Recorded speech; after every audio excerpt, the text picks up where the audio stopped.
3 fois champion du monde, héros national, icône mondiale et footballeur avec le plus de buts inscrits, retour en images sur la carrière et la vie de celui qui est considéré par beaucoup comme le meilleur joueur de l'histoire.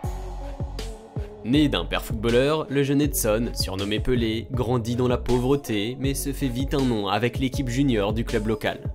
En 1956, à l'âge de 16 ans, Pelé dispute son premier match officiel avec Santos. Il y restera 18 ans, remportera 2 Copa Libertadores et 6 championnats du Brésil. Au mondial 1958, organisé en Suède, Pelé découvre un autre monde. Il ne le sait pas encore, mais c'est sans doute la dernière fois de sa vie qu'il peut apparaître en public sans déclencher d'attroupement. Avec seulement 17 ans, Pelé est encore aujourd'hui le plus jeune joueur de l'histoire à disputer une finale de Coupe du Monde. Durant la rencontre du 29 juin 1958, il inscrit 2 buts face à la Suède et remporte avec son équipe le match 5-2. Au coup de sifflet final, il s'évanouit sur le terrain avant de pleurer dans les bras du gardien Gilmar. Au total, Pelé inscrit 6 buts en 4 matchs durant cette Coupe du Monde. Termine 2e buteur tout juste derrière Just Fontaine et ses 13 buts. Et est nommé meilleur jeune joueur. La légende est en marche. Pelé est très attendu lors du premier match du Brésil au Mondial 1962 organisé au Chili.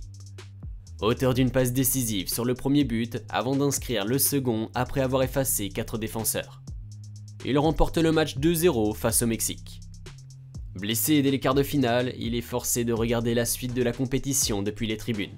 C'est l'autre légende de l'équipe, Garrincha, qui mène alors le Brésil vers un second titre mondial d'affilée. Le Brésil, double champion en titre et qui compte dans ses rangs le meilleur joueur du monde, se présente à nouveau comme le favori de la Coupe du Monde 1966 en Angleterre. Mais ses adversaires ont un plan, empêcher Pelé de s'exprimer en l'agressant dès qu'il touche le ballon. Lors du premier match, les Bulgares multiplient les fautes contre lui et finissent par le blesser. Après avoir été absent lors du second match face à la Hongrie à cause de sa blessure au premier match, Pelé revient pour la dernière rencontre du groupe face au Portugal. Les coéquipiers d'Eusebio lui infligent le même traitement que les Bulgares. Et le Brésil se fait éliminer dès la phase de groupe en perdant ce match 2-0. Au Mondial 70, organisé au Mexique, le Brésil se présente avec une équipe ultra offensive et revancharde, qui deviendra la première Dream Team.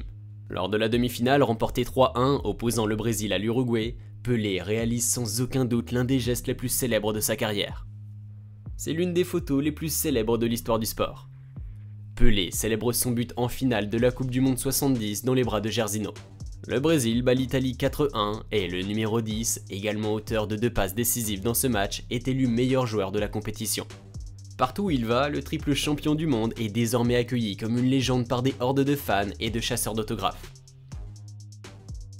Pelé et Maradona, 2 des légendes les plus souvent citées pour le titre de meilleur joueur de l'histoire du football, mais avec des personnalités bien différentes. On ne compte plus les vacheries envoyées par l'Argentin au roi par médias interposés. Le Brésilien, lui, a rarement dit un mot plus haut que l'autre et a participé de bon cœur aux incontournables cérémonies officielles auxquelles ils ont pu être conviés. Comme l'illustre cette photo prise lors du voyage au Brésil de Michel Platini quelques mois avant le Mondial 98. Depuis sa retraite, il ne se passe pas un événement lié à la Coupe du Monde sans la présence de Pelé. Après avoir remis le Ballon d'Or 2014 à Cristiano Ronaldo, la légende brésilienne qui n'avait jamais remporté le prestigieux trophée individuel, étant donné qu'il ne récompensait à son époque que les joueurs européens, il reçoit à son tour le Ballon d'Or à titre honorifique la même année.